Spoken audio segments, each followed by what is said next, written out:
എല്ലാവരും പരിചയപ്പെടാം. സൈഡിൽ തുടങ്ങിയാൽ പൂജയാണ്. നമ്മുടെ പൂജ നമ്മുടെ പടത്തിൽ അഭിനയിക്കുന്നുണ്ട്. അശ്വിനി നമ്മുടെ പ്രൊഡക്ഷൻ ഡിസൈനറാണ് സിനിമയുടെ. അശ്വിനി കളിനാണ്. ഹിപ്സ്റ്ററിനെ എനിക്ക് തോന്നുന്നു എല്ലാവർക്കും അറിയാമെന്ന് തോന്നുന്നു. നമ്മുടെ മൂവിയിലെ നായകന്മാരിൽ ഒരാളാണ്.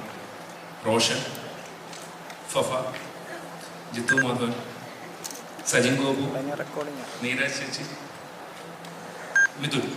അവന് പടത്തിലെ പേര് പറയണോ ശരിക്കുള്ള പേര് പറയണോ ചെറിയ കൺഫ്യൂഷൻ ആയി പോയതാണ്. ലേറ്റ് ആയത്. ലാസ്റ്റ് കസേര വരാൻ വന്ന് സുഷിൻ. അപ്പം എനിക്ക് തോന്നുന്നു നമുക്ക് ഇതൊക്കെ പ്രത്യേകിച്ച് ആമുഖങ്ങളൊന്നും പറയാനില്ല. സിനിമയുടെ ഇതുവരെ ഇറങ്ങിയ ഔട്ടുകൾ എല്ലാവരും കണ്ടു കാണുമെന്ന് വിശ്വസിക്കുന്നു. ട്രെയിലർ, പാട്ടുകളെല്ലാം അതിൽ കൂടുതലൊന്നും പുതിയതായിട്ട് വരാനൊന്നുമില്ല. ഇനിയിപ്പോൾ എല്ലാം ടീസർ എന്ന് വിളിക്കണം, ട്രെയിലർ എന്ന് വിളിക്കണം, നമ്മളിതുവരെ ഒരു തീരുമാനം എത്തിയിട്ടില്ല. അപ്പോൾ അത് കണ്ടു കാണാമെന്ന് വിശ്വസിക്കുന്നു. അത് തന്നെയാണ്. ഇനി പുതിയതായിട്ടൊരു ഔട്ടുകൾ വരാനില്ല. മറ്റന്നാൾ സിനിമ ഇറങ്ങുവാണ്. എല്ലാവരും തിയേറ്ററിൽ തന്നെ പോയി കാണുമെന്ന് വിശ്വസിക്കുന്നു. ഓക്കെ, അതിനെക്കുറിച്ച് ഇനി ബാക്കി ചർച്ചകളിലേക്ക് പോവാം.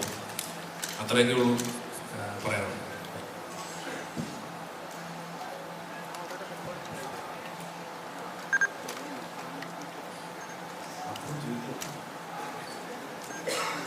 എങ്ങനെയാണ് നിങ്ങൾ ചോദിക്കുന്ന പോലെ ആയിരിക്കും? ഓ, അങ്ങനെയാണോ? ഓക്കെ. നമസ്കാരം, എൻ്റെ പേര് പൂജ. ഞാനിതിൽ സ്വീറ്റി എന്ന് പറഞ്ഞൊരു കഥാപാത്രമാണ് ചെയ്തിരിക്കുന്നത്. കൂടുതൽ പറയണ്ട. Hi, this is Ashwini Kale. I'm the production designer for the film. All I would like to say that it was a beautiful experience to work with this team, and everyone has supported me in every possible way. Thank you.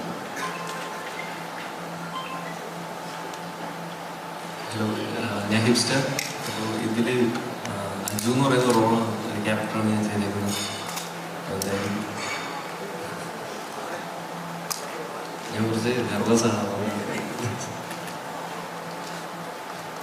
ഞാൻ റോഷാനാസ്. അപ്പോൾ ഞാനിതിൽ ചെയ്തിരിക്കുന്ന ക്യാരക്ടറിൻ്റെ ഒരു ശാന്തൻ എന്നാണ്.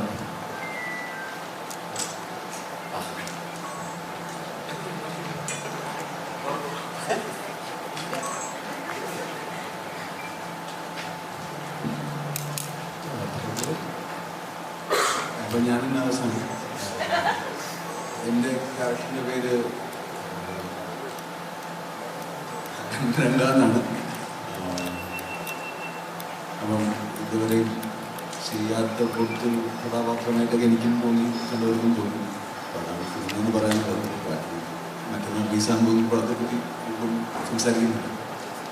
Thank you.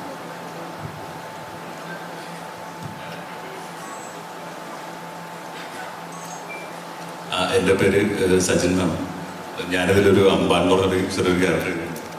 അപ്പോൾ പാട്ടുകളുണ്ട്, പടം ഇറങ്ങുന്നു, എല്ലാവരും കാണാം. Thank you.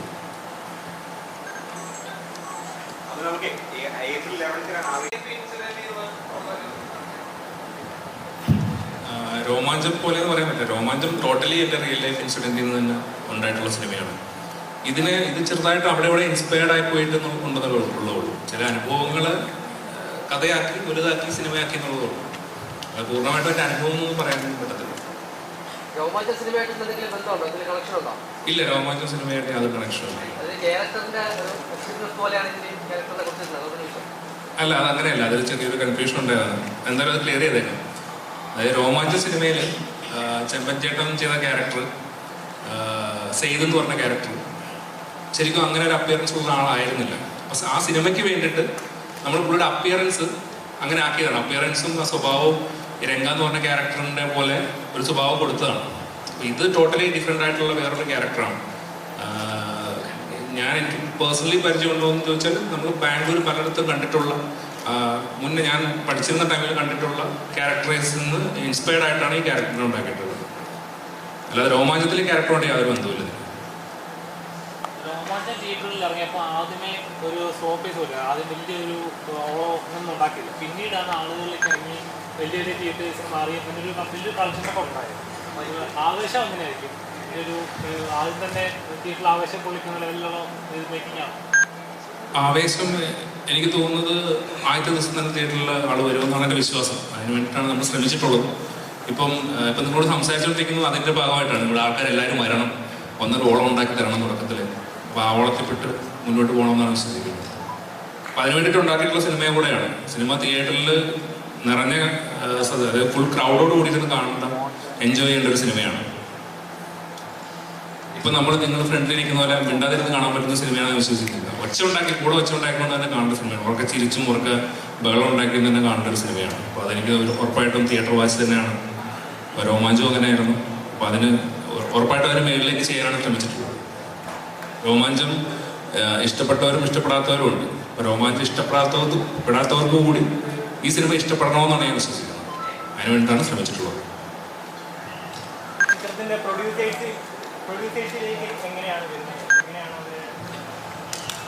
അതായത് രോമാഞ്ചം ഷൂട്ടിന് ശേഷം ഞാൻ ഈ കഥ ഡെവലപ്പ് ആയതിനു ശേഷം ഞാൻ അൻവർ റഷീദിൻ്റെ അടുത്ത് പോയിട്ട് പറയായിരുന്നു, ഫോൺ സംസാരിച്ച് കഥ പറയാനുണ്ടെന്ന് പറഞ്ഞു.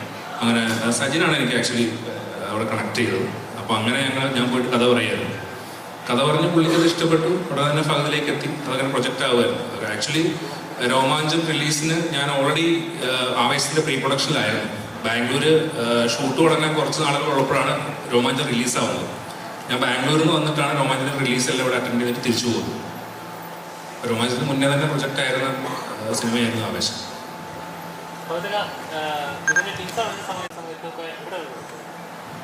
നോർമലി ഒരു പബ്ലിക് റെസ്പോൺസ് എടുക്കുന്ന സമയത്ത് ആളുകൾ പറഞ്ഞ പഴയ അല്ലു അർജുൻ പടങ്ങളിലെ കാണുന്ന പോലത്തെ ഒരു ഫീൽ കിട്ടി. ചേട്ടൻ്റെ ലുക്കും ഏകദേശം അതേപോലെ ഒരു നമ്മുടെ തെലുങ്ക് പടങ്ങളിൽ വരുന്ന വില്ലന്മാരെപ്പെട്ട ആ സെയിം ആ ലുക്കുകളൊക്കെ ശരിക്കും അങ്ങനെ തന്നെ ഒരു മാസ് വില്ലൻ അല്ലെങ്കിൽ ഒരു കോമഡി അല്ല അങ്ങനത്തെ ഒരു കഥാപാത്രമാണോ? ഇയാള് ബാംഗ്ലൂർ ബേസ് ചെയ്തിട്ടുള്ളൊരു ഉണ്ടാണ്. അതുകൊണ്ടാണ് പ്രൈമറിലി അങ്ങനത്തെ ഒരു ലുക്കിലേക്കൊക്കെ എത്തിയത്.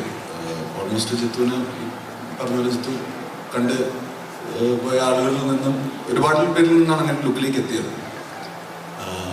രണ്ടാമത്തെ ചോദ്യം എന്തായിരുന്നു? അല്ല, അങ്ങനെ വേറൊരു പടം പോലെ അല്ല, പക്ഷെ അങ്ങനത്തെ ഒരു അനുഭവമാണ്, അങ്ങനത്തെ ഒരു തിയേറ്റർ എക്സ്പീരിയൻസ് ആണ് ട്രൈ ചെയ്തിരിക്കുന്നത്.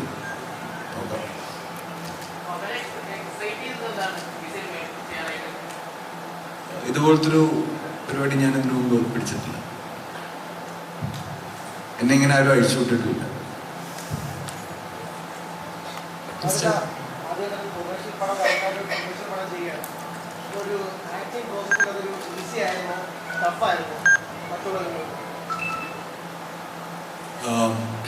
ഈ ക്യാരക്ടർ കുറച്ച് എന്താ പറയുക, കുറച്ച് ലൗഡാണല്ലോ.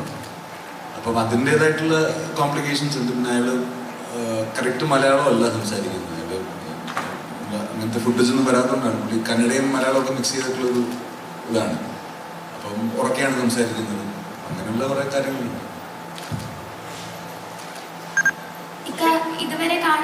ഇതുവരെ കാണാത്ത തരത്തിലുള്ള ഒരു പ്രൊമോഷൻ രീതിയും പെർഫോമൻസും ആയിരുന്നു ഇക്കാരുടെ ഭാഗത്തുനിന്ന് കാണാൻ സാധിച്ചത്.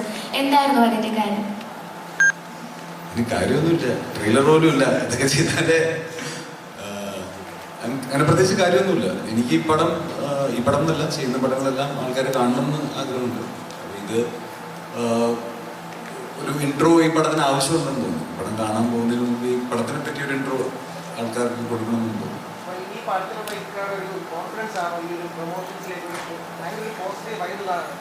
ഞാൻ എല്ലാവരും പോസിറ്റീവ് അല്ലേ? ഞാൻ ഭയങ്കര പോസിറ്റീവാണ്. അറിയാത്തോണ്ടാണ്.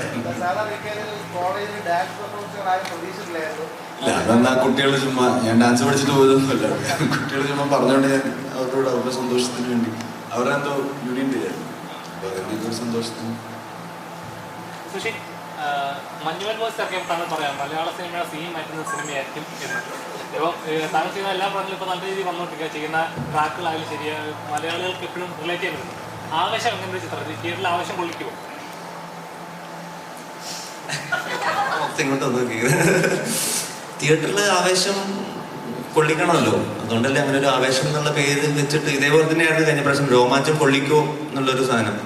അപ്പോഴും എനിക്കൊരു എക്സൈറ്റ്മെന്റ് ഉണ്ടായിരുന്നു, രോമാഞ്ചം കൊള്ളിക്കും എന്നുള്ളൊരു സാധനം. ആവേശം ഉറപ്പായിട്ടും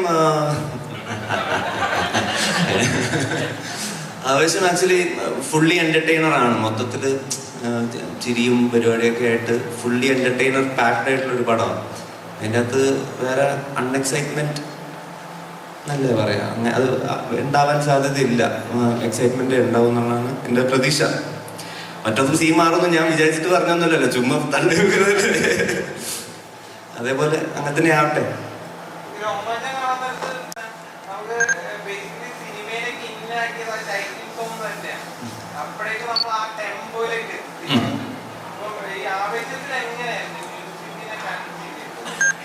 ആവേശത്തില് രോമാഞ്ചത്തിലുള്ള പോലെ, രോമാഞ്ചത്തിൽ ഇപ്പൊ അങ്ങനെ ഒരു ട്രാക്കൊക്കെ അങ്ങനെയുള്ളൂ. ഇതിലുള്ള മിക്ക ട്രാക്സും അങ്ങനെ ഫുള്ളി അത്യാവശ്യം ടെമ്പോ ഉള്ള ട്രാക്സ് തന്നെയാണ് ചെയ്തിരിക്കുന്നത്. അതും ഈ പറഞ്ഞ പോലെ അങ്ങനെ പാട്ടിന് വേണ്ടിയിട്ടുള്ള സിറ്റുവേഷൻസ് ഇല്ല, എല്ലാം ഒരു സ്കോർ പോലെ. നമുക്ക് ഈ പറഞ്ഞ പോലെ 8 പാട്ട് ഉള്ളത് അങ്ങനെ പടം കാണുമ്പം അറിയില്ല ആ ഒരു 8 സോങ്സ് വന്ന് പോകുന്നത്. റാപ്പ് ഒരുപാടില്ല, എന്നാലും ഉണ്ട് 2-3 സോങ്സ് റാപ്പായിട്ടുണ്ട്. എല്ലാം മലയാളം, ഇംഗ്ലീഷ് ഒരു സോങ് മാത്രം ഇംഗ്ലീഷാണ്, ബാക്കിയെല്ലാം മലയാളം. സൗത്ത് ഇന്ത്യൻ എനിക്കറിയില്ല, ഞാൻ എങ്ങനെയൊക്കെയോ മ്യൂസിക് ചെയ്തു പോവാ. സുജേട്ടാ, ചേട്ടാ ഒരു ഇന്റർവ്യൂവിൽ മുമ്പ് പറഞ്ഞിരുന്നു ആവേശത്തിലൊരു അല്ലു അർജുൻ അർജുനല്ല അനിരുദ്ധ് ടൈപ്പ് പിടിച്ചിട്ടുണ്ടെന്ന്. അപ്പോൾ നമുക്കൊരു പരിധി വരെ ഇല്ലുമിനാറ്റി ഞങ്ങൾ കേട്ടു. അപ്പോൾ ഇനി അതിനെ വെല്ലുന്നൊരു സോങ് ഇനി നമുക്ക് ചിത്രത്തിൽ പ്രതീക്ഷിക്കാമോ? ആ ഒരു വൈബ് ഇനിയും ഇറക്കാൻ കുറച്ച് നമ്പേഴ്സ് ഉണ്ട്, ഇനിയും കുറച്ച് ഇറക്കി വിടും. എനിക്കൊന്ന് റിലീസ് ആവാറായതുകൊണ്ട് ഇനിയിപ്പം പടത്തിന് ശേഷമായിരിക്കും ബാക്കിയുള്ള പാട്ടൊക്കെ ഇറക്കുന്നത്. എല്ലാം ഇങ്ങനത്തെ ഒരു വൈബാണ്. എനിക്ക് ഈ അനിരുദ്ധ റെഫറൻസ് എന്ന് പറയാൻ കാരണം എനിക്ക് വേറെ റെഫറൻസ് ഇല്ല ആക്ച്വലി നോക്കാൻ. ഇങ്ങനത്തെ ഒരു ഭയങ്കര എനർജി ട്രാക്കൊക്കെ നോക്കുമ്പം ഈ സന്തോഷ് നായരനും അനിരുദ്ധൊക്കെയാണ് കേട്ടു നോക്കാൻ പറ്റുന്ന സാധനം. അപ്പം അങ്ങനത്തെ കുറച്ച്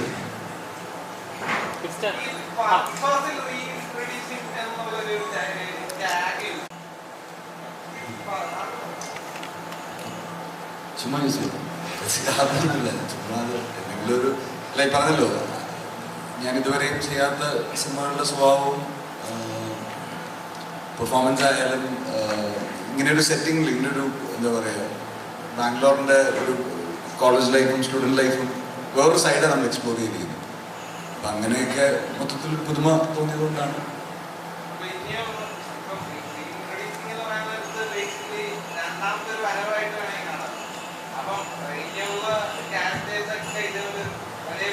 ഇത് ആക്ച്വലി ഒരു സെക്കൻഡ് പേഴ്സണാലിറ്റിയാണ്. അതായത് ഇതുവരെ ചെയ്തുകൊണ്ടിരുന്ന പടം കഴിയുമ്പോൾ ഫഹദ് ഫാസിൽ എന്ന് വയ്ക്കും, ഇനി ഇതുപോലത്തെ വേറെ എന്തെങ്കിലും മാസ് പടമോ അല്ലെങ്കിൽ കൊമേഴ്ഷ്യൽ പടം ചെയ്യുമ്പോൾ ഫഫാന്ന് വയ്ക്കും. അതിനുള്ളൊരു പരിപാടിയാണ്, തുടക്കം ഇട്ടെന്നുള്ള ഉള്ളൂ.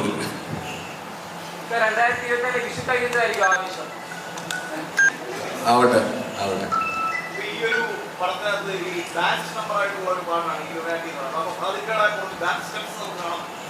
കുറെ കാണാനുണ്ട്, ഒരു ദിവസം കൂടെ വെയിറ്റ് ചെയ്താൽ മതി. ഈ പറഞ്ഞ എല്ലാം ഉണ്ട്.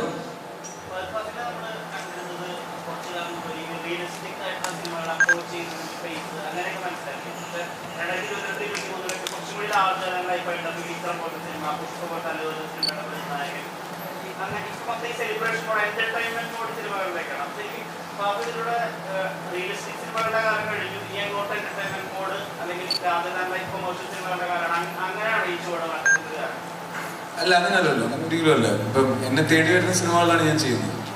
അപ്പം മാക്സിമം ഓരോ സിനിമകളും ഡിഫറെൻ്റ് ആകണമെന്ന് നമുക്ക് ആഗ്രഹമുണ്ടല്ലോ. ഈ സ്വഭാവത്തിലുള്ള സിനിമകൾ ഇപ്പം ചെയ്യാൻ മെയിൻ റീസൺ എന്താണെന്ന് വെച്ചിട്ടുണ്ടെങ്കിൽ എൻ്റർടൈൻമെൻറ്റ് കുറച്ചുകൂടെ സിനിമകളിൽ വരണമെന്ന് തോന്നി. ഇപ്പം ഈ പറയുന്ന ഓഫ് ബീറ്റ് ഫിലിംസിനൊക്കെ ഇപ്പം നമുക്ക് വേറെ പ്ലാറ്റ്ഫോംസ് ഉണ്ട്. അത് തിയേറ്ററിക്കലായിട്ട് ചിന്തിക്കണമെന്നൊന്നുമില്ല, ഇതെല്ലാം പല പല ഓപ്ഷൻസ് ഉണ്ട്. തിയേറ്ററിക്കലായിട്ട് സിനിമകൾ ചിന്തിക്കുമ്പോഴാണ് ഈ സ്വഭാവത്തിലേക്കുള്ള സിനിമകളിലേക്ക് എത്തുന്നത്.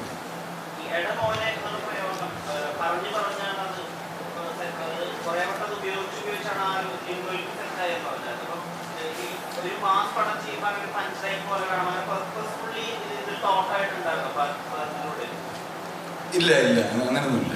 എല്ലാം ഓർഗാനിക്കായിട്ട് സംഭവിച്ചത്.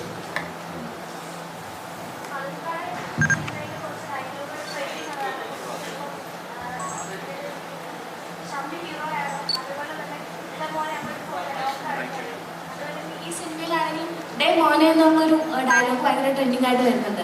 ഇതിൽ ഡയറക്ടറിൻ്റെയും റൈറ്ററിൻ്റെയും മാത്രം ചോയ്സ് ആണോ അതോ ഭാഗവതക്കാരുടെ ഒരു കോൺട്രിബ്യൂഷൻ അവിടെ വരുന്നുണ്ടോ?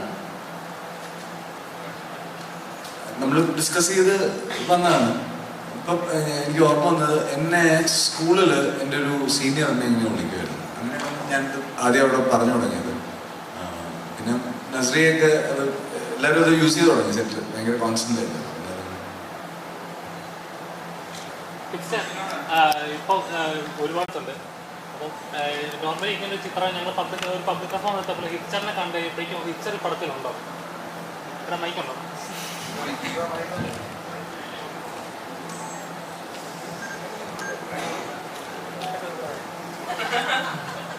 ഒരുപാട് ഗേൾസ് ആൻഡ് സോഷ്യൽ മീഡിയ വളരെ ആക്റ്റീവായിട്ട് ഒരാളാണ്. ഇതിന്റെ ഒരു പബ്ലിക് റെസ്പോൺസ് എടുത്ത സമയത്ത് തന്നെ ഹിച്ചർ ഈ പടത്തിലുണ്ടോ? അപ്പോൾ കാണാനൊരു ഇൻട്രസ്റ്റ് ആണ്. ഉണ്ട് പടത്തിലുണ്ട്.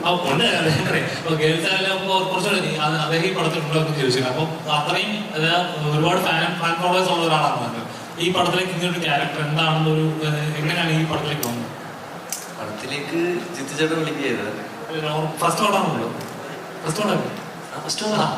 അപ്പം ഇതേപോലൊരു ഭാഗിക എന്ന് പറയുമ്പോൾ വലിയൊരു ആക്ടർ ഒരുപാട് പടങ്ങൾ ചെയ്ത് നമ്മൾ മലയാളികളെ ഇന്നും ഇപ്പോഴും ഒരുപാട് ഓർക്കുന്ന കഥാപാത്രമുണ്ട്. ഇങ്ങനെ ഒരു പ്രൊഡക്ഷനിലേക്ക് ഭാഗമാകുമ്പോൾ എന്താണ് ഫസ്റ്റ് സ്ട്രൈക്ക് ചെയ്യുന്നത്? എക്സൈറ്റ്മെന്റ് തന്നെയായിരുന്നു. പിന്നെ എന്താണ് ഞാൻ മുൻപ് പറഞ്ഞതാണ്, ഫാൻ ബോയ് മൊമെന്റ് ആയിരുന്നു അത്. ഇപ്പൊ എനിക്കതിൽ റോഷനായാലും ഇതിൻ്റെയും ഫസ്റ്റ് പടമാണ്. അപ്പോൾ ആ ഒരു എക്സൈറ്റ്മെന്റ് തന്നെയായിരുന്നു അവിടെ. നമ്മൾ റൂമിലായാലും അവിടെ ഷെയർ ചെയ്തുകൊണ്ടിരുന്നത് ആ ഒരു എക്സൈറ്റ്മെന്റ് ആണ്.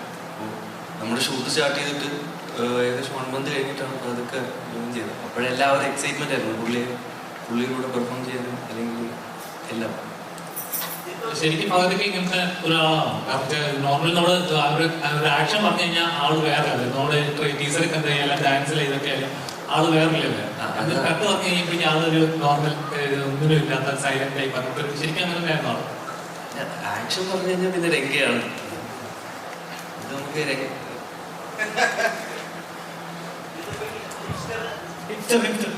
ഇപ്പം ഷൂട്ടിന് പോകുന്നതിന് മുന്നേ എന്തോ പഠിക്കാൻ പോവാണെന്ന് വീഡിയോ ചെയ്തിട്ടാണ് പോയെന്ന് ഇങ്ങനെ കേട്ടിട്ടുണ്ട്.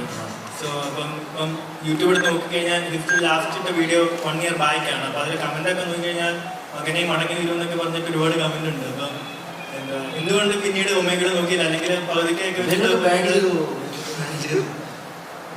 അപ്പം ഇനി സിനിമകളായിരിക്കും കൂടുതൽ നോക്കുക, അല്ലെങ്കിൽ നേരത്തെ ഇതുപോലത്തെ ബ്ലോഗ് പരിപാടി അങ്ങനെ ആയിരിക്കും? ഞാൻ ഒരു മെയിൻലി ഇപ്പം എൻ്റെ വീഡിയോസിൽ ഞാൻ എൻ്റർടൈൻമെൻറ്റ് മാത്രം ഫോക്കസ് ചെയ്തത്. ഒരു കോണ്ടന്റ് ക്രിയേറ്റർ എന്ന നിലയിൽ എൻ്റർടൈൻമെൻറ്റ് മാത്രമാണ് വീഡിയോസ് നമുക്കറിയാം. അത് മാത്രം ഫോക്കസ് ചെയ്യുന്നത്. ഞാൻ ഒരു ഫ്ലോയിൽ പോകുന്ന ഒരാളാണ്. ഫിലിമിൽ ബജിച്ചേട്ടൻ വിളിച്ചപ്പോഴത്തേക്ക് ഞാൻ ചെയ്തു. അപ്പം നിങ്ങൾക്കും ആ ഒരു കോൺഫിഡൻസ് വന്നാലേ എനിക്കും ചെയ്യാനുള്ളൊരു കോൺഫിഡൻസ് കിട്ടും. അപ്പോൾ ആ ഒരു ഫ്ലോ അനുസരിച്ച് പോകാനാണ് ഇപ്പോൾ മൈൻഡിൽ. അങ്ങനെ വലിയ പ്ലാനിങ്ങൊന്നുമില്ല. ഇവര് 3 പേരുമാണ് ഈ സിനിമയിലെ ഹീറോ. ഏറ്റവും ബുദ്ധിമുട്ടുണ്ടായിരുന്നത് ഇവരെ 3 പേരെയും ബാംഗ്ലൂർ പുറത്ത് ഷൂട്ട് ചെയ്യാനായിരുന്നു. കാരണം ഹിപ്സ്റ്ററിനെ കണ്ട ആളുകൂടിയ ഷൂട്ട് നടക്കത്തില്ല. അപ്പൊ അത്രയും 1 million സബ്സ്ക്രൈബേഴ്സൊക്കെ നമ്മൾ സെറ്റിലല്ലേ. അപ്പം ഞങ്ങൾക്കും ഇത് ഭയങ്കര പുതിയൊരു എക്സ്പീരിയൻസ് ആയിരുന്നു. എനിക്ക് പ്രത്യേകിച്ചും ഞാൻ ആദ്യമായിട്ടാണ് ഇങ്ങനെയൊരു ഇത്രയും എന്താ പറയുക യങ്സ്റ്റേഴ്സായിട്ട്, അതും ഇൻഡിവിജ്വലി അവരുടേതായിട്ടുള്ള കാര്യങ്ങൾ ചെയ്തുകൊണ്ടിരിക്കുന്ന ആൾക്കാരുടെ ഇൻട്രാക്ട് ചെയ്ത് കുറേ നാൾ 3-4 മാസം ഞാൻ ഒരുപാട് എൻജോയ് ചെയ്തു. Thank you. ഇതിപ്പോൾ രോമാഞ്ചം OTT റിലീസിന് ശേഷം രോമാഞ്ചം കണ്ടിട്ട് ചിരി വരുന്നില്ല എന്ന് പറഞ്ഞ് വലിയ അതുകൂടി മുന്നിൽ കണ്ടുകൊണ്ട് എല്ലാവരെയും ചിരിപ്പിക്കാം, അങ്ങനെ ചിരി നിമിഷങ്ങൾ ഉണ്ടാവണം, അത് തിയേറ്ററിൽ വർക്കാവുന്ന, അതായത് റിലീസിന് ശേഷവും ആളുകൾ പറഞ്ഞു രസിക്കുന്ന തമാശകൾ, അതായത് നമ്മുടെ പണ്ടത്തെ ഈ അന്വേഷണ സിനിമകളിലൊക്കെ ഉള്ള പോലത്തെ തമാശകളുണ്ട്, നമ്മുടെ ഡെയിലി യൂസേജസ് പോലെ ഉപയോഗിക്കുന്ന തമാശകൾ, അങ്ങനെ ഉണ്ടാക്കാൻ റൈറ്റിംഗ് ലെവലിൽ തന്നെ അങ്ങനെ ഒരു ശ്രമം ഉണ്ടോ? എപ്പോഴും നമ്മൾ എല്ലാവരെയും എൻ്റർടൈൻ ചെയ്യിക്കാൻ തന്നെയാണ് ശ്രമിക്കുന്നത്. അത് ഇതിനും ശ്രമിച്ചിരുന്നു, രോമാഞ്ചത്തിനും ശ്രമിച്ചിരുന്നു, ഇതിനും ശ്രമിച്ചിട്ടുണ്ട്. അപ്പോൾ അതിനാളുകൾക്ക് അത് ഞാൻ പറഞ്ഞു നേരത്തെ പറഞ്ഞു, അതിലിഷ്ടപ്പെടാത്ത ആൾക്കാർക്ക് കൂടി ഇത് ഇഷ്ടപ്പെടണമെന്ന് ഞാൻ ആഗ്രഹിക്കുന്നുണ്ട്. അതിനുവേണ്ടി ശ്രമിച്ചിട്ടുണ്ട്. നോക്കാം, മറ്റന്നാൾ അറിയാം. ഈ രോമാഞ്ചം കഴിഞ്ഞതിന് ശേഷം രോമാഞ്ചം സിനിമയ്ക്ക് ഇത് തന്നെയായിരുന്നു മനസ്സിലാക്കാൻ വേറെ സംസാര രീതികളാണ്. രോമാഞ്ചത്തിന്റെ ഇടയ്ക്ക് ചെറിയ പ്രശ്നങ്ങളുണ്ടായി, അതിനൊക്കെ വേറെ ഡിസ്ട്രിബ്യൂട്ട് ഏറ്റെടുത്തു. അതിൽ താങ്കൾ തന്നെ പറഞ്ഞിട്ടാണ് രോമാഞ്ചം സെക്കൻഡ് പാർട്ട് പോലെ വേറെ ആൾക്ക് കമ്മിറ്റ് ചെയ്തെന്ന് പറയുന്നു. അതിന്റെ സത്യാവസ്ഥ ഇല്ല, വേറെ ആൾക്കും കമ്മിറ്റ് ചെയ്തതായിട്ട് ഞാൻ പറഞ്ഞിട്ടില്ല. രോമാഞ്ചം സെക്കൻഡ് പാർട്ടിന്റെ കാര്യം അന്ന് സംസാരിച്ചിരുന്നത് രോമാഞ്ചം സെക്കൻഡ് പാർട്ടുണ്ട്, അതിൻ്റെ പ്ലാനിങ്ങുകൾ തുടങ്ങിയിട്ടില്ല എന്നുള്ളതാണ് പറഞ്ഞിട്ടുള്ളത്. അപ്പോൾ അതിലങ്ങനെ വേറെ കൺഫ്യൂഷൻസ് ഉണ്ടായിട്ടല്ല. രോമാഞ്ചം റിലീസാവുന്നതിന് മുന്നേ ആയ പ്രൊജക്റ്റാണിത്. രോമാഞ്ചത്തിൻ്റെ റിലീസിനൊക്കെ എത്രയും മുന്നേ തന്നെ ഇത് പ്രൊജക്റ്റായി കഴിഞ്ഞു. നവംബറിൽ ഇത് പ്രൊജക്റ്റായി, നവംബർ ഡിസംബറിൽ പ്രൊജക്റ്റായി, ഫെബ്രുവരിയിലാണ് രോമാഞ്ചം റിലീസാവുന്നത്. അപ്പോൾ അതിൻ്റെ സെക്കൻഡ് പാർട്ടും ഇതും തമ്മിൽ അങ്ങനെ വേറെ ബന്ധങ്ങളൊന്നും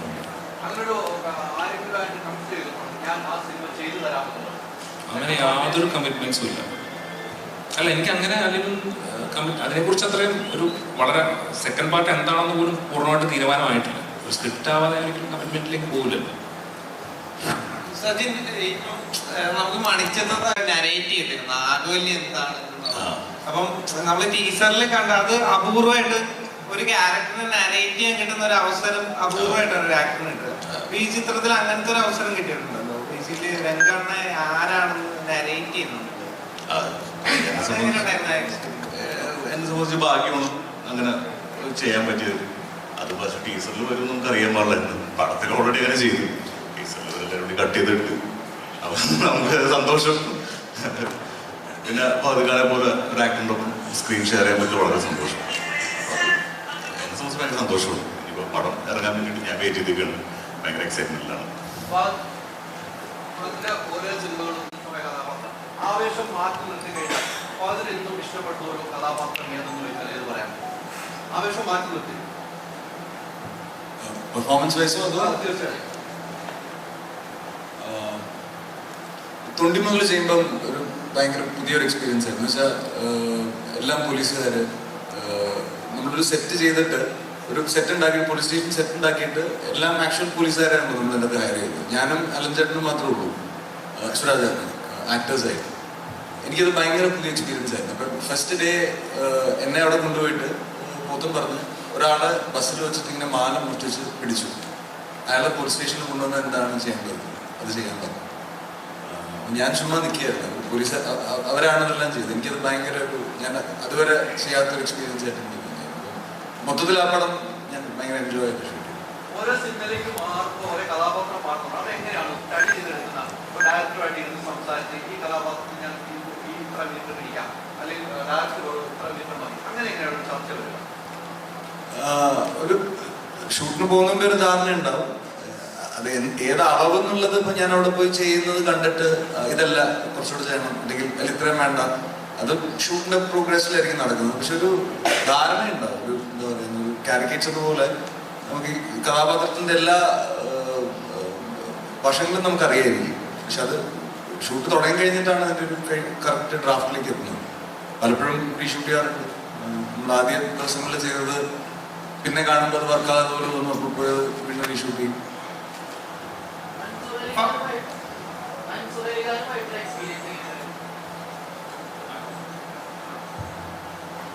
എനിക്ക് മുമ്പ് അറിയാവുന്നതാണ്. ഞാൻ വേലക്കാരനൊക്കെ വർക്ക് ചെയ്തിട്ട് എനിക്ക് കുറച്ച് മുമ്പ് അറിയാവുന്നതാണ്. എനിക്കന്നും ഇന്നും ഞാൻ പുള്ളിയോടുള്ളപ്പോൾ ഞാൻ ഒരുപാട് ചിരിക്കാറുണ്ട്. എനിക്ക് അറിയാവുന്ന എന്നെ ഒരുപാട് ചിരിപ്പിക്കുന്നവരാണ്.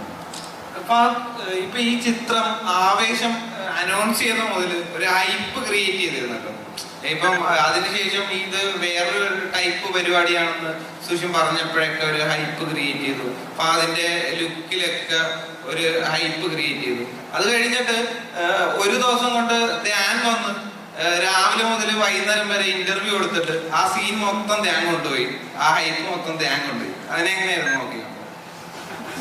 നല്ല കാര്യം, എനിക്കെന്താ ചെയ്യാൻ പറ്റുക? അത് നല്ല കാര്യം. എനിക്ക് എന്റെ സിനിമയെ പറ്റി സംസാരിക്കാൻ പറ്റുള്ളൂ. അപ്പൊ അത് മറ്റന്നാൾ റിലീസാവും. റിലീസ് ചെയ്തിട്ട് ആൾക്കാർ ഇന്റർവ്യൂ ഒക്കെ കാണാമോ? ധ്യാൻ ഇന്റർവ്യൂ കാണാം. നമുക്കൊരു സിനിമയ്ക്ക് ഒരു സിനിമ പറഞ്ഞിട്ടുണ്ടെങ്കിൽ സിനിമയ്ക്ക് ഹൈറ്റ് അല്ലെങ്കിൽ സിനിമ കാണുന്നത് ഒരു വിളംബരം പോലെയാണ് ഏത് മാർക്കറ്റിംഗ്.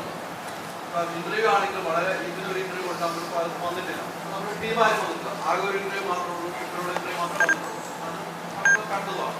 എന്തുകൊണ്ടാണ് ഒരു ഇന്റർവ്യൂസിലേക്ക് വേണ്ട? അതിന് സമയക്കുറവാണ്. എന്താണെന്ന് അറിഞ്ഞാൽ ഞാൻ ഹൈദരാബാദാണ്. ഞാൻ പുഷ്പ ഷൂട്ട് ചെയ്തോണ്ടിരിക്കുകയാണ്.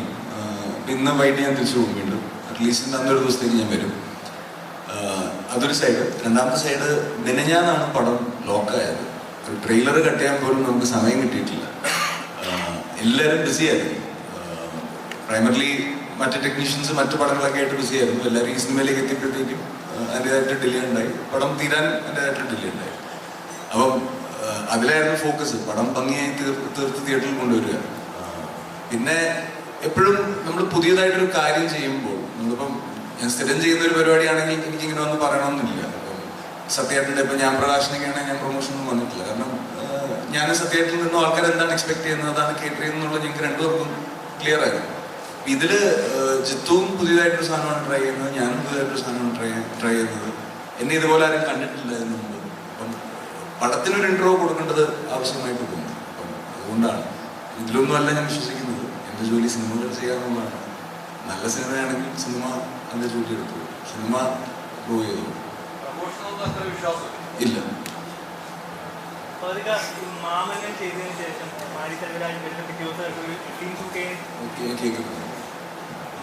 മാമന്റെ ഷൂട്ടില് ഒരു സീൻ എടുത്തതിന് ശേഷം പിറ്റേ ദിവസം മായി സാറിന്റെ അടുത്ത് ചേട്ടൻ ചെന്നിട്ട് നമ്മൾ ഇന്നലെ എടുത്ത സീൻ റീക്രിയേറ്റ് ചെയ്യാമെന്ന് അങ്ങോട്ട് പറഞ്ഞായിട്ട് കേട്ടിട്ടുണ്ട്.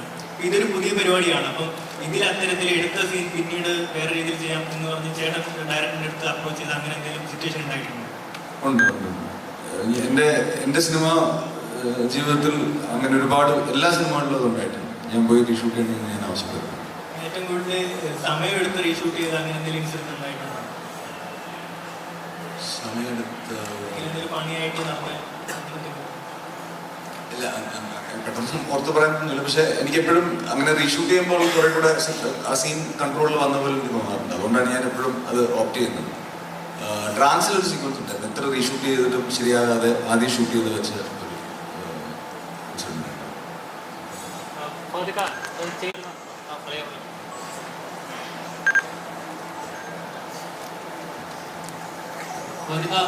മലയാളത്തിൽ ഒരു സെറ്റ് ഓഫ് കഥാപാത്രങ്ങൾ ചെയ്തു വെച്ച് ഒന്നിനൊന്നിന് മലയാളി പക്ഷേ പാതിക്ക എന്ന് പറയുമ്പോൾ ഈ ടൈപ്പ് കഥാപാത്രങ്ങളാണ് നമുക്ക് പ്രതീക്ഷിക്കാം. ഒരു എക്സ്പെക്ടേഷൻ നിൽക്കുന്ന സമയത്ത് തമിഴിൽ പോയി വേറെ ലെവൽ വില്ലനായിട്ടാണ് വിളിച്ചത്, പുഷ്പയിലെ കഥാപാത്രം അയച്ചത്. ഇങ്ങനെ എന്നെക്കൊണ്ട് പറ്റുമെന്ന് തെളിയിച്ചു. അപ്പോൾ മലയാളത്തിൽ അതേപോലത്തെ ഒരു മാസ് വില്ലൻ അങ്ങനത്തെ ഒരു ടൈപ്പ് ഓഫ് കഥാപാത്രം ചെയ്യാൻ ആഗ്രഹമുണ്ടോ? അതോ ഇപ്പോൾ പോകുന്ന പോലത്തെ ട്രാക്ക് തന്നെ ചെയ്യണമെന്ന് ആഗ്രഹം? ഇല്ല, അങ്ങനെ ഒരു സിനിമ ഒത്തുവന്നാൽ ചെയ്യും. ചർച്ചകളുണ്ട്. വേറൊരു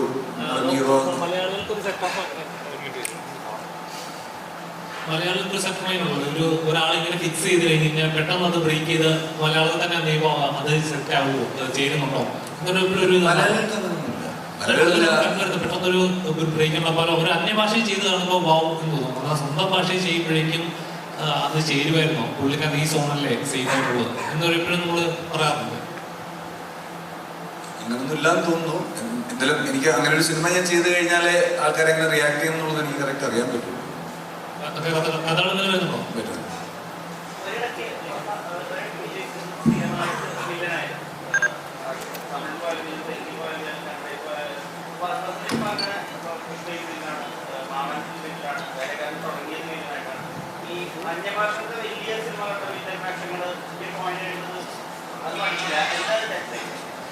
ഇല്ല, അത് എക്സൈറ്റ്മെന്റ് ഈ ടാലന്റ് കൊളാബറേഷൻ തന്നെയാണ്. ഇപ്പം വിക്രത്തില് മാമനില് വടിവേൽ സാറിന്റെ വില്ലനായിട്ട് അഭിനയിക്കാന്നുള്ളത് എനിക്ക് ഭയങ്കര എക്സൈറ്റ്മെന്റ് ഉള്ള കാര്യമാണ്. പുഷ്പയിൽ ബണ്ടിയുടെ കൂടെ ഇങ്ങനെ ഒരു സിനിമ ചെയ്യാൻ പറ്റുന്നത് എക്സൈറ്റ് ചെയ്യുന്ന കാര്യങ്ങളാണ് നമ്മൾ ചെയ്യുന്നത്. ബാക്കിയെല്ലാം സെക്കൻഡറി ആണ്.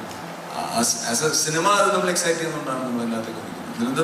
ഇതിലൊന്നും ഒരു പ്ലാനൊന്നും ഇല്ല. ഇപ്പം ഞാൻ തമിഴിൽ ചെയ്യുന്ന വടിവേൽ സാറായിട്ട് ചെയ്യുന്ന പടം കോമഡി പടമാണ്. രജനി സാറായിട്ടുള്ള പടം ഹ്യൂമറാണ്. ഇപ്പം ഇതെല്ലാം സംഭവിക്കുന്നതാണ്. അങ്ങനെ പ്ലാനൊന്നും ഇല്ല.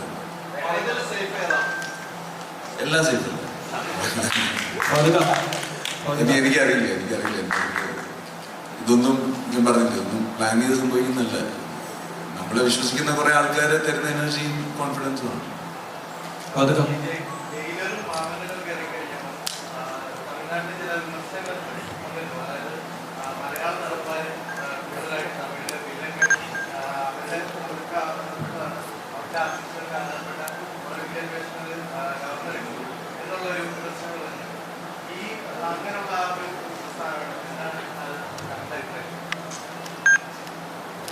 എനിക്കൊന്ന് ചെറിയ ഒരു ഡിസ്കഷൻസ് ഉണ്ടായിട്ടുള്ളൂ തോന്നുന്നു. തന്നെ അത് കഴിഞ്ഞിട്ടാണ് എനിക്ക് ഏറ്റവും കൂടുതൽ തമിഴ് സിനിമകൾ വന്നിട്ടുള്ളത്. ഇപ്പോഴും തമിഴിൽ നിന്നാണ് ഏറ്റവും കൂടുതൽ സിനിമകൾ വരുന്നത്. അങ്ങനെയൊന്നുമില്ല. എല്ലാവരും എന്താ പറയുക, ഒരു നേരത്തെ പറഞ്ഞ ടാലന്റ് കൊളാബറേഷൻ ആയിട്ട് തന്നെ കാണുന്നുള്ളൂ. അല്ലാതെ നമ്മളവിടെ പോയി തമിഴ് സിനിമ ചെയ്ത് തമിഴ് സിനിമ എന്നേക്ക് മാറ്റാനൊന്നും ഉണ്ടല്ലോ. അവിടെ പോയി നമ്മുടെ ഫ്രണ്ട്സ് വിളിക്കുന്നു.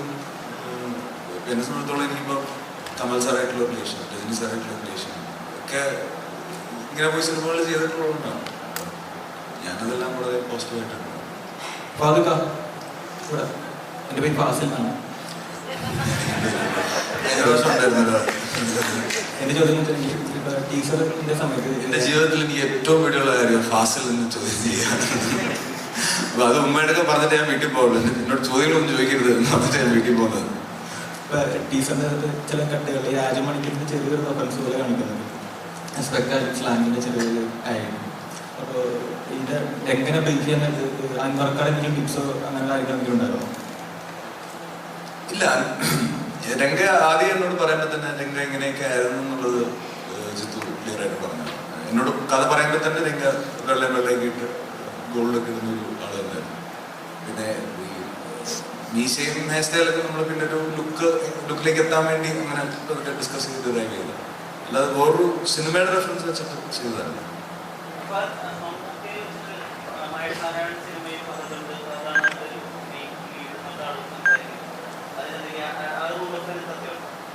മമ്മൂക്കി വെച്ച് മഹേഷ് ഇരുന്ന പടത്തിൽ ഞാനങ്ങനെ ലീഡാകുന്നത് ഇല്ലില്ല, അത് മമ്മൂക്ക മഹേഷ് ചിത്രമാണ്. ജിത്തു ചേട്ടാ എൻ്റെ ഒരു ക്ലൈമാക്സ് പോർഷനിലേക്ക് വരുമ്പം രോമാഞ്ചം വരുന്നൊരു ഷോട്ട് കാണിക്കുന്നുണ്ട്. അത് ഭയങ്കര ബ്രില്യൻ്റ് ആയിട്ട് അപ്ലൈസ് ചെയ്തേക്കുന്നത്. അപ്പം ആവേശത്തിലേക്ക് വരുമ്പോൾ ഈ ഒരു ടൈറ്റിൽ എങ്ങനെയാണ് വരുന്നത്, അല്ലെങ്കിൽ സിനിമയും ടൈറ്റിലും തമ്മിലുള്ള കണക്ഷൻ? അല്ല, ആവേശം എനിക്ക് തോന്നുന്നു നമ്മൾ എടുത്തിട്ടുള്ളത് അത് കാണുമ്പോൾ എപ്പോഴും തോന്നുന്നത്, അതിൽ ഏറ്റവും കൂടുതൽ തോന്നുന്നൊരു വികാരമാണ് ഈ ആവേശം എന്ന് പറയുന്നത്. അപ്പോൾ അത് തന്നെയാണ് ഈ പടത്തിൽ പ്ലേസ് ചെയ്തിട്ടുള്ളത്. കുറേ ഉണ്ട് വെച്ചാൽ 12 വർഷം ബാംഗ്ലൂർ ഉണ്ടായിരുന്നു. ഇപ്പോൾ 2 വർഷത്തെ കഴിഞ്ഞിട്ടുള്ളൂ. ഇനിയുണ്ട് കുറേ.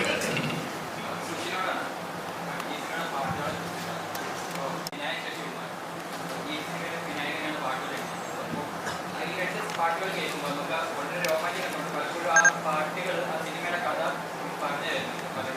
പിന്നെ അത് ചില പാട്ടുകളൊക്കെ ഈ വിനായകും സൂക്ഷിച്ചുമായിട്ടുള്ള ഒരു കോമ്പിനേഷൻ. കാരണം കുറേ എനിക്ക് പാട്ടുകളുണ്ട്. അപ്പോൾ അതിനെക്കുറിച്ച് നോക്കില്ല. രണ്ടാമത്തെ ഉപയോഗിക്കുന്ന സീസൺ ബാസി ഒരു പാട്ട് പാടി തമിഴിൽ നിന്ന് പാട്ട പോലെ. അപ്പോൾ എങ്ങനെയാണ് ഈ നിങ്ങളുടെ സിംഗേഴ്സിനെ ചൂസ് ചെയ്യുന്നത്? ജിത്തു എനിക്ക് 25 ദിവസവും 8 പാട്ടാണ് ചെയ്യാനുള്ള ഡെഡ് ലൈനാണ്.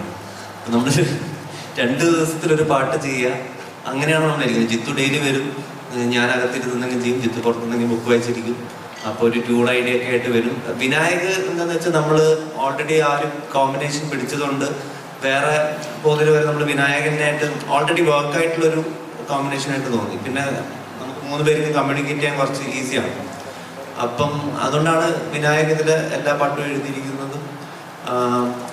വോക്കൽസ് ഇങ്ങനെ പറഞ്ഞ പോലെ ഓരോ പാട്ടിന്റെ ക്യാരക്ടർ ഈ പറഞ്ഞ പോലെ രോമാഞ്ചത്തിൽ ചെയ്ത പോലത്തെ ട്രാക്സ് അല്ല ഇതിലിരിക്കുന്നത്. അപ്പം ഇതിലെല്ലാം പുതിയ പുതിയ വോയിസ് ട്രൈ ചെയ്യണമെന്നുണ്ട്. പിന്നെ ലീസ്റ്റ് ആയിട്ട് ഞാൻ കുറവ് പാടിയിരിക്കുന്ന ആൽബം കൂടെ ഞാൻ അധികം പാടിയിട്ടില്ല ഈ പാട്ട് ആൽബത്തിൽ. പിന്നെ പാട്ടപ്പിലോട്ടൊക്കെ പോകുന്നത് നമ്മൾ ഓരോ സോങ്ങിന്റെ വൈബ് അനുസരിച്ചിട്ട് നമ്മൾ 2 പേരും ഇരുന്ന് ഓരോ ആൾക്കാർ തപ്പം ഒരു വൈറ്റ് ബോർഡ് ഉണ്ടാക്കും. അതിൻ്റെ അകത്ത് ഇങ്ങനെ ഇരുന്നിട്ട് ഇങ്ങനെ എഴുതി വെക്കും ആരൊക്കെ ട്രൈ ചെയ്യാം. ബാസിനെ കൊണ്ട് ജാട പഠിപ്പിക്കണമെന്ന് എനിക്ക് എന്തോ ഭയങ്കര ആഗ്രഹം ഉണ്ടായിരുന്നു. ബാസിയുടെ ജാട എനിക്ക് ഭയങ്കര ഇഷ്ടമാണ്. അതുകൊണ്ട് സുഷിൻ മഞ്ഞുമല്ല്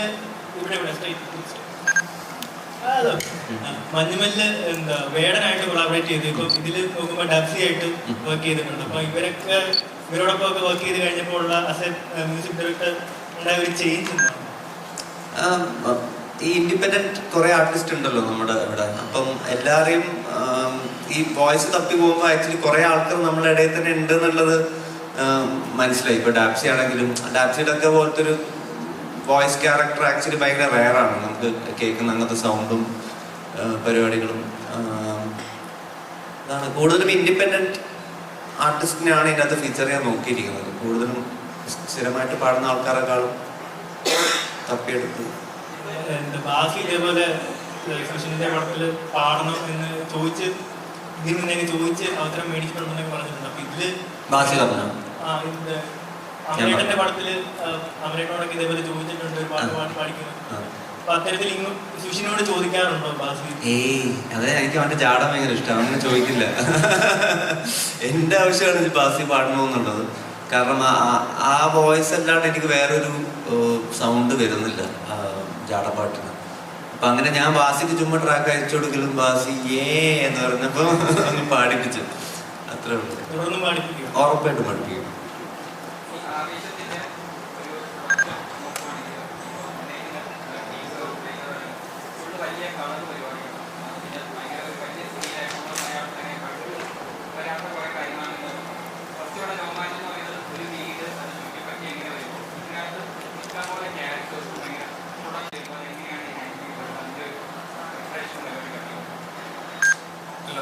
കഥ ഡിമാൻഡ് ചെയ്തുകൊണ്ടാണ് അപ്പോൾ അങ്ങനെ വന്നത്. രോമാഞ്ചത്തിന് അതായിരുന്നു ആവശ്യം, അതുകൊണ്ട് രോമാഞ്ചം അങ്ങനെ എടുത്തു. ആവേശത്തിന് ഇപ്പോൾ അങ്ങനെ ഒരു സ്കെയിലാണ് ആവശ്യം. അങ്ങനെയാണ് കഥ പറയുന്നത്. അതിൻ്റെ സിറ്റുവേഷനും ക്യാരക്ടേഴ്സും പുരോഗമിക്കുന്ന രീതിയും ലൊക്കേഷനും എല്ലാം അങ്ങനെയാണ്. അതുകൊണ്ടാണ് നാച്ചുറലി അതങ്ങനെ വലുതായിട്ടുള്ളത്. അതെങ്ങനെ ഹാൻഡിൽ ചെയ്ത് പോകുന്നത് വെച്ചാൽ നമ്മളൊരു ദിവസം ഒരു സിനിമ ഒരുമിച്ചല്ലോ എടുക്കുന്നത്, ഓരോ ഷോട്ട് വീതമല്ല, എളുപ്പമാണത്. തമിഴ് സിനിമയ്ക്ക് മാറി പോലെ നമുക്ക് മലയാള സിനിമയ്ക്ക് ഒരു രംഗയായി മാറും. മലയാള സിനിമയിലൊക്കെ ഉറപ്പായിട്ടും രംഗയായിട്ട് മാറും. ജിത്തു, ഇപ്പോൾ നമ്മുടെ തമിഴിലും തെലുങ്കിലൊക്കെ നമ്മൾ ടൈറ്റിൽ കാർഡ്സ് വല്ലാതെ സെലിബ്രേറ്റ് ചെയ്യുന്നതാണ്. ഇപ്പോൾ സൂപ്പർ സ്റ്റാർ ചെയ്യാനൊക്കെ എഴുതി വരുന്ന പോലെ മലയാളത്തിൽ അങ്ങനെയില്ല. അപ്പോൾ ആവേശത്തിൽ അങ്ങനെ ഫാഫൊക്കെ ഒരു ടൈറ്റിൽ ഉണ്ടാവും. അതൊക്കെ പടം കാണുമ്പോൾ ഫാഫൊക്കെ ഇങ്ങനെ ടൈറ്റിൽ എന്നൊക്കെ ഉള്ളത് പടം കാണുമ്പോൾ കാണുന്നതായിരിക്കും നല്ലതെന്ന് തോന്നുന്നു. എന്നാലും ഫാൻസിന് സെലിബ്രേറ്റ് ചെയ്യാനൊക്കെ ഒരു ടൈറ്റിൽ അങ്ങനെ ഉണ്ടാവുന്നത് ഈ പറഞ്ഞ തിയേറ്റർ ഡിസൈനിന് എളുപ്പമായിരിക്കില്ല. അതൊന്നും ഫാൻസ് സെലിബ്രേറ്റ് ചെയ്യണ്ട, സിനിമ സെലിബ്രേറ്റ് ചെയ്യണം.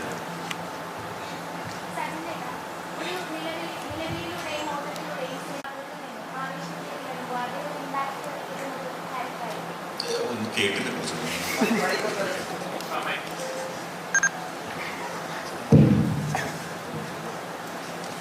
ചേട്ടാ, ഒരു നിലവിളിയിലൂടെയും ഓട്ടത്തിലൂടെയും സിനിമയുടെ ഗ്രാഫ് പെട്ടെന്ന് ഉയർത്തിയ ഒരു കഥാപാത്രത്തിൽ നിന്നും ആവേശത്തിലേക്ക് വരുമ്പോൾ അതേ ഇമ്പാക്ട് കിട്ടുന്ന ഒരു ക്യാരക്ടർ തന്നെ ആയിരിക്കുമോ? ഉറപ്പായിട്ടും. ഞാനിപ്പോൾ ചെയ്തതിൽ വെച്ചിട്ട് ഏറ്റവും വലിയൊരു ക്യാരക്ടറാണ് ആവേശത്തിൽ ഞാൻ ചെയ്യുന്നത്. മുമ്പ് ചെയ്ത കഥാപാത്രങ്ങളെ വെച്ച് ഭയങ്കര ഡിഫറെൻ്റാണ്. ഞാൻ നേരത്തെ പറഞ്ഞ പോലെ ഇക്കാടൊപ്പം സ്ക്രീൻ ഷെയർ ചെയ്യാൻ പറ്റി. അപ്പോൾ ഭയങ്കര എക്സൈറ്റഡ് ആയിട്ട് ഇരിക്കുകയാണ്. മുൻപ് ചെയ്ത കഥാപാത്രങ്ങളെ വെച്ച് ഭയങ്കര ഡിഫറെൻ്റാണ്.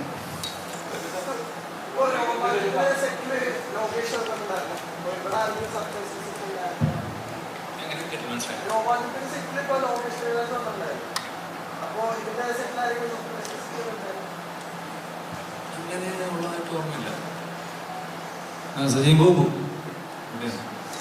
ഈ പ്രമേയത്തിൽ നല്ലൊരു കഥാപാത്രത്തെ വന്നിട്ട് അത് മാറ്റി നിർത്തിയിട്ടാണ് ആവേശത്തിലേക്ക് വന്ന് നമ്മൾ പറഞ്ഞു കേട്ടിട്ടുണ്ട്. അതേപോലെ നല്ല രീതിയിൽ ജിം വർക്കൗട്ടൊക്കെ ചെയ്തിട്ടാണ് ഈ കഥാപാത്രത്തിലേക്ക് വന്നെന്ന് കേൾക്കുന്നുണ്ട്. എങ്ങനെ ഉണ്ടായിരുന്നു ആവേശം? ബ്രഹ്മയുഗം മാത്രമല്ല, കുറേ സിനിമകൾ മാറ്റി വെച്ചിട്ടാണ് ആവേശം ചെയ്തത്. ഞാൻ പറയണം, ഞാൻ ഷൂട്ട് നീട്ടി പോയതാണ് പുള്ളിക്ക് ബ്രഹ്മയുഗത്തിൽ നിന്ന് മാറേണ്ട വന്നത്. ഞാൻ സമയത്തിന് ഷൂട്ട് ചെയ്തില്ല, കറക്റ്റ് സമയത്ത് ഷൂട്ട് തീർത്തുമില്ല. സോറി കേട്ടോ.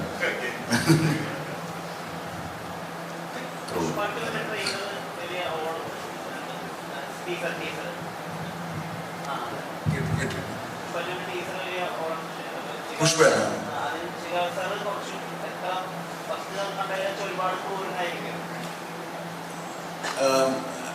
വേറൊരു ഇൻട്രസ്റ്റിംഗ് ട്രാക്കാണ്. അങ്ങനെ ക്രൂരത പരിപാടിയൊന്നുമല്ല, ഭയങ്കര ഇൻട്രസ്റ്റിംഗ് വേറൊരു ട്രാക്കാണ്. രസമാണ്.